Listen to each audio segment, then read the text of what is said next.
Louise, Princess Royal and Duchess of Fife.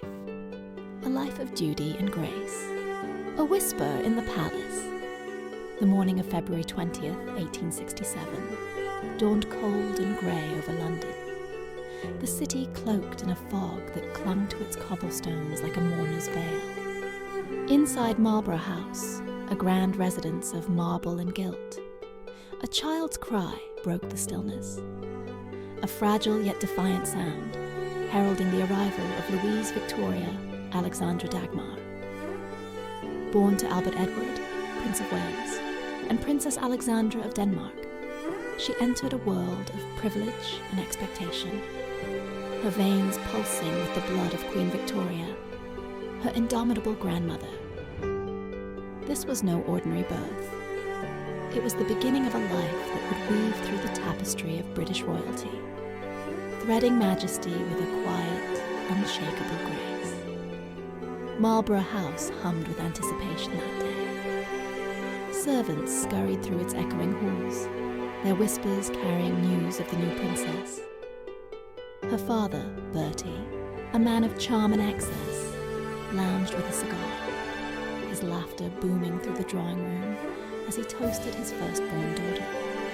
Her mother, Alexandra, pale but radiant, cradled the infant with a tenderness that belied her royal poise.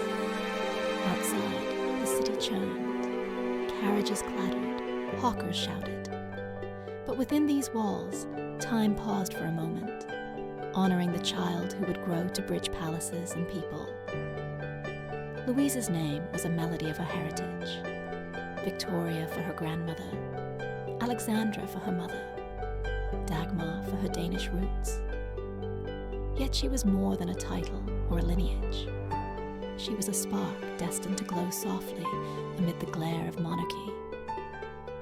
Her earliest memory would be the flicker of candlelight on gilded ceilings, the rustle of her mother's skirts, and the distant murmur of a world that watched her every step.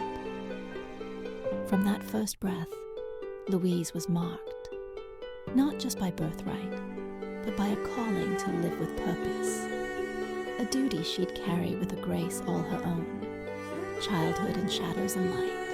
Louise's childhood unfolded in a realm of contrasts, opulence and obligation, joy and quiet sorrow.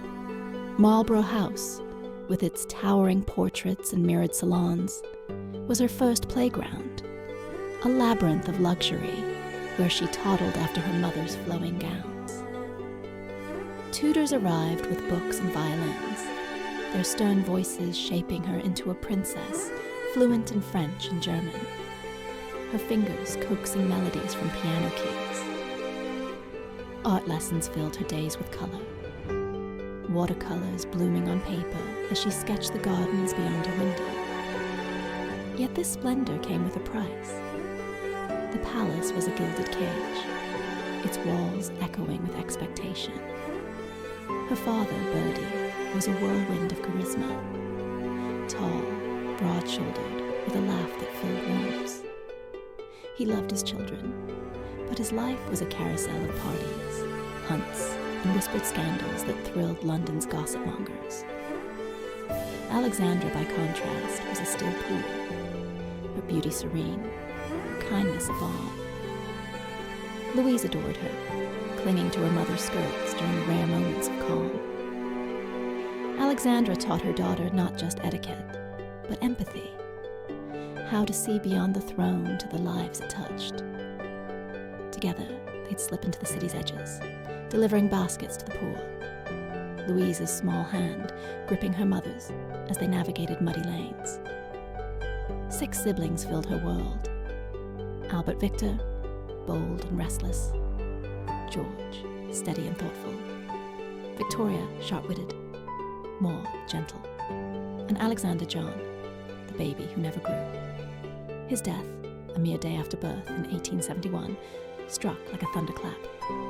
Louise, barely 4, didn't grasp the loss, but she felt it. In her mother's silent tears, her father's rare stillness. She'd peek into the nursery where his cradle sat empty, a pang stirring in her chest she couldn't name. That grief planted a seed of awareness. Even royalty couldn't shield her from life's fragility. As the eldest, Louise became the family's quiet anchor. She soothed Victoria's tantrums, steadied George during lessons, and watched over Maud with a sister's care. Summer retreats to Sandringham offered respite. Fields stretching to the horizon, the scent of pine and sea air. There, she'd escape with a book, dreaming beneath oak trees of a life less watched. But London always called her back, its scrutiny a constant shadow.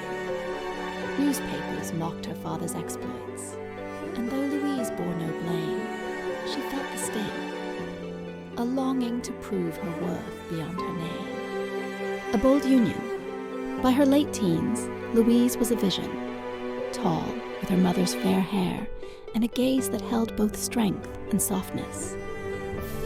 Suitors whispered across Europe, princes vying for a royal match. But Louise recoiled from their scripted overtures. She craved authenticity, not alliance. On July 27, 1889, at 22, she stepped into Buckingham Palace's chapel, her heart racing beneath a simple silk gown. Before her stood Alexander Duff, 6th Earl of Fife, 18 years older, weathered by time, yet warm with the sincerity that drew her in. Alexander was no fairy tale prince. His hair greyed at the temples, his hands calloused from managing Scottish estates. He lacked the polish of court, but offered what Louise sought: stability, a life beyond the royal circus. Their courtship had been quiet. Walks in Hyde Park, letters exchanged in secret. Critics clucked at the match. A princess should aim higher, they said. But Louise cared little for their chatter. Queen Victoria, her grandmother, saw the truth in her granddaughter's eyes and blessed the union, elevating Alexander to Duke of Fife moments after the vows. Louise became Duchess, a title she wore with pride. The wedding was intimate by royal standards, soft hymns, a scattering of family, Victoria's stern nod from the pews. Louise's hands trembled as she slipped a ring onto Alexander's finger, not from nerves, but from the weight of her choice. This was her rebellion, a quiet defiance of tradition, a step toward a life she could shape. The reception buzzed with muted elegance. Bertie toasted with champagne. Alexandra dabbed tears.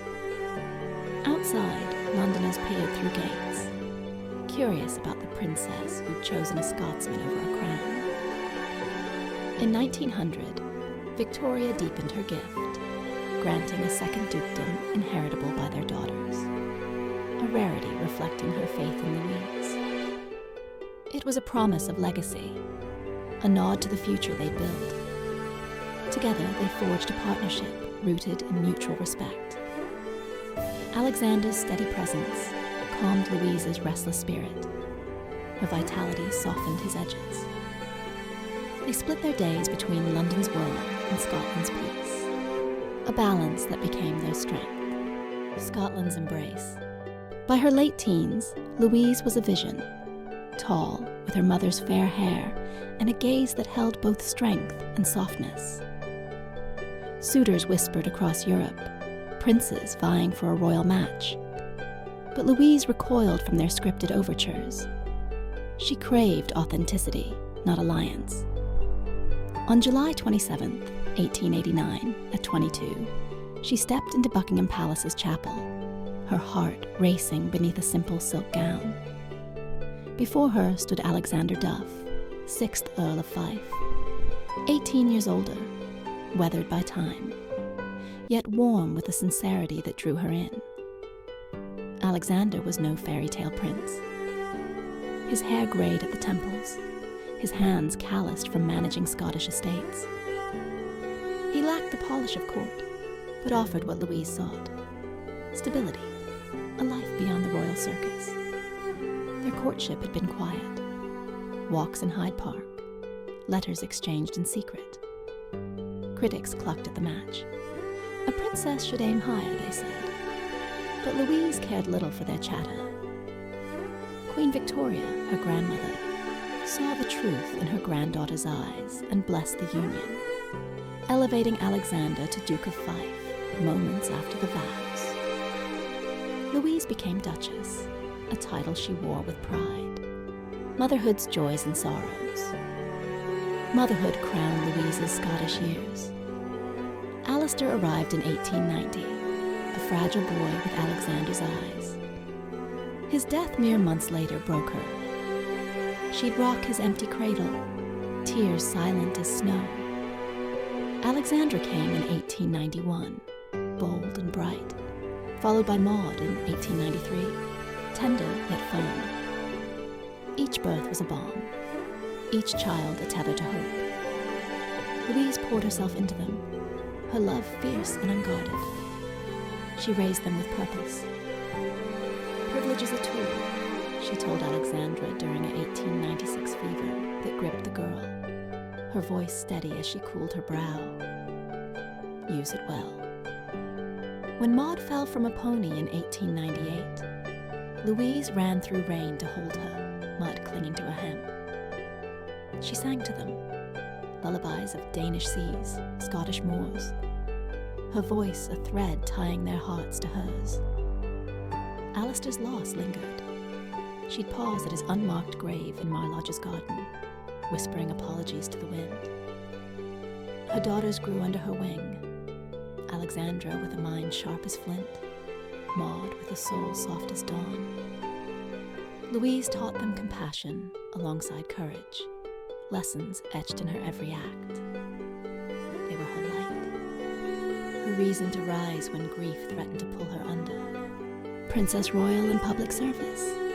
In 1905, King Edward VII crowned Louise Princess Royal, an honor reflecting her place as his eldest daughter. She accepted it not as glory, but as a mantle of service. London's sick and poor became her charge. During a 1907 flu epidemic, she ventured into tenements, her cloak dusted with soot, delivering broth and blankets. A widow clutched her hand, sobbing, "You're an angel." Louise shook her head. "Just a woman who cares." In Scotland, her reach widened. A 1909 famine saw her empty Marlodge's stores, her hands doling out oats to gaunt farmers. She listened, hours spent by hearts, their tales of hardship met with her own. "My son didn't live to see spring," she'd murmur, eyes glistening, forging a bond beyond rank. Hospitals bore her mark, beds funded, nurses trained, quiet gifts that saved lives without fanfare. Her warmth touched all. In 1910, she funded a traveling troupe, bringing theatre to Highland hamlets, children's gasps at their first play, echoing her delight. She was no distant royal. She was theirs. A presence felt in every patched roof and mended heart. Loss and resilience. 1912 sundered Louise's world. On a family voyage to Egypt, Alexander fell ill, his breath fading beneath the desert sun. He died in her arms, age 62, leaving her a widow at 44. The ship home was a tomb of silence. She clutched Alexandra and Maud, her sobs muffled against their hair. "We're enough," she whispered. A vow to endure. Back at Marlodge, she donned black, but not defeat. That year, she became Colonel-in-Chief of the 7th Dragoon Guards, a woman leading men, her resolve stealing their ranks. She visited camps, her voice steady as she thanked wives and wrote to soldiers. "You fight for us all," her letters read, ink smudged with resolve. Grief honed her purpose. She doubled her aid, funding schools and clinics, her hands never idle. World War I loomed, and Louise rose to it. She knitted socks till dawn, sent care packages, her fingers raw. Her daughters joined her, Alexandra rallying supplies, Maud tending wounded. Through loss, she found strength, her duty a lifeline for a nation at war. a mother's legacy. Louise's daughters became her mirror. Alexandra, inheriting Fife, wielded her title with her mother's grit, thriving in commerce by 1920. Maud, marrying nobility in 1917, bore Louise's gentleness into her union. "Stand tall," Louise told Alexandra during a 1915 gale, her words a bulwark. To Maud at her wedding, she murmured, "Love fiercely, it's eternal." Wartime deepened their bond. Louise watched Alexandra organize drives, her efficiency a quiet pride. Maud's hospital shifts earned her mother's nod. "You've my heart," Louise said, brushing her cheek. She guided them through peace, her lessons of service, their inheritance.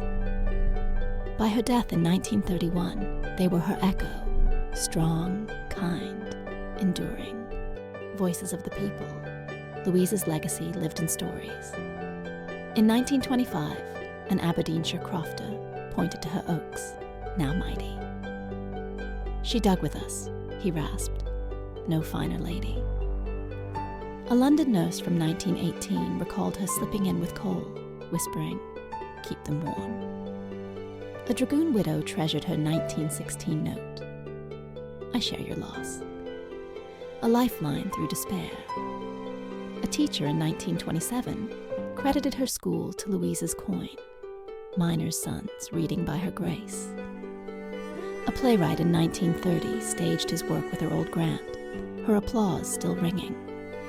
Through decades, her name endured, not in stone, but in lives she lifted, a princess of the people.